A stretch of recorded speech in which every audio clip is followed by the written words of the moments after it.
સુપ્રભાત, જય શ્રી કૃષ્ણ. કેમ છો? મજામાં? એક મજાની વાત.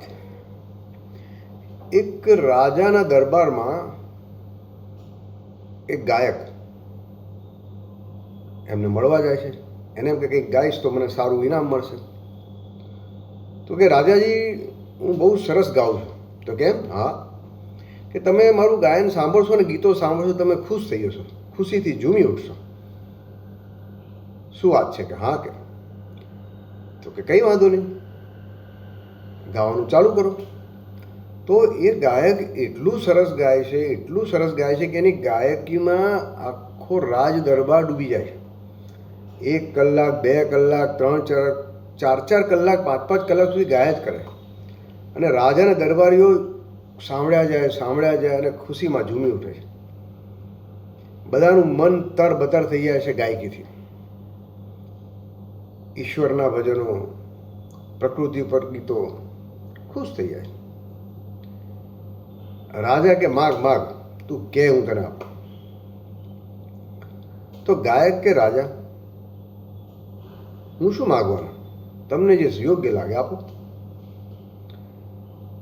ફરીથી રાજા પૂછે છે, ભાઈ તું માગ તો તને ગમતી વસ્તુ આપું. મારે તને આપવું તો છે જ, પણ તને ગમે આપું. તો કે ના રાજા, તમને જે ગમે આપો, મારે કાંઈ નથી જોતું. મને તો તમને મજા આવી ને, બધા દરબારીઓને મજા આવી તો મને પણ મજા આવી. મને ગાવાની મજા આવી, તમને સાંભળવાની મજા આવી. રાજા ત્રીજી વખત પૂછે તો કે ના પ્રભુ, મારે કાંઈ નથી જોતું, તમને જે યોગ્ય લાગે આપો. તો રાજા તો ખુશ થઈને એને પ્રધાનને કહે છે, એને સોના મહારાજ જવેરાતથી ભરી દો. પાછું એને એક સરસ મજાનું ગામ પણ એને દાનમાં આપી દે છે. તો ગાયક તો પ્રેમથી સ્વીકારી લે. પછી જેવા બહાર જાય છે તો એની ગાયક સાથે જેનો જે સાથીદાર હોય છે ને, કે ગાંડા, તને રાજાએ 3 વખત કીધું તોય તે ન માગ્યું. તારે માગવું જોતું હતું ને, તને જે જોતું માગતું.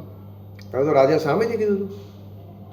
તો ગાયક કે ભૈલા, હું માગીને શું માગત? મારી ઓકાત પ્રમાણે માગત. પણ રાજાની ઓકાત પ્રમાણે એને જે આપ્યું ને, એ હું ક્યારેય ના પામી શકત. તો આવું જ મારું ને તમારું છે. આપણે મંદિરમાં જઈએ તો કે મારા દીકરાને લગ્ન કરાવજો, દીકરીને લગ્ન કરાવજો, મને બંગલો બનાવી આપજો, મને ગાડી આપજો, મને ફરવા મોકલજો. આપણે આપણી ઓકાત પ્રમાણે માગીએ, પણ દેનાર સામે બેઠો છે ને, એ તો રાજાધિરાજ છે, વિશ્વનો રાજા છે. તો એને એની ઓકાત પ્રમાણે આપવા દો ને.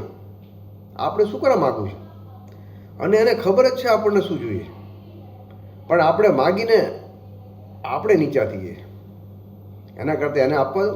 ફક્ત રોજ આપણે ભગવાનનો આભાર માનીએ કે હે પ્રભુ, તે મને હેમખેમ ઉઠાડ્યો, મારી જિંદગીમાં બધું સુખ આપ્યું છે, અને જે આપ્યું છે એનાથી મને સંતોષ છે. તો એને આપવાનું મન થાય. બાકી એને શું થાય કે આ તો હારો રોજ માગવા આવે, અને હું આવવાનું. અને બધા પાછા માગવા જ આવે. મંદિરમાં જેટલા આવે માગવા જ આવે. કોઈ એનો આભાર માનવા ન આવે. તો આપણે એનો આભાર માનીએ તો એને મજા આવે કે ના, કોકે મારો આભાર તો માન્યો. તો જિંદગી આવી છે. માગીશું તો આપણને આપણું મળશે માગેલું, પણ આભાર માનશું તો એ 1000 હાથવાળો આપણને આપવા બેઠો છે. એને ગમશે આપશે. તો એને ગમે એ જ આપણા કામનું. બાકી આપણું તો આપણી જોડે કાંઈ રહેવાનું નથી. જય શ્રી કૃષ્ણ. Good day.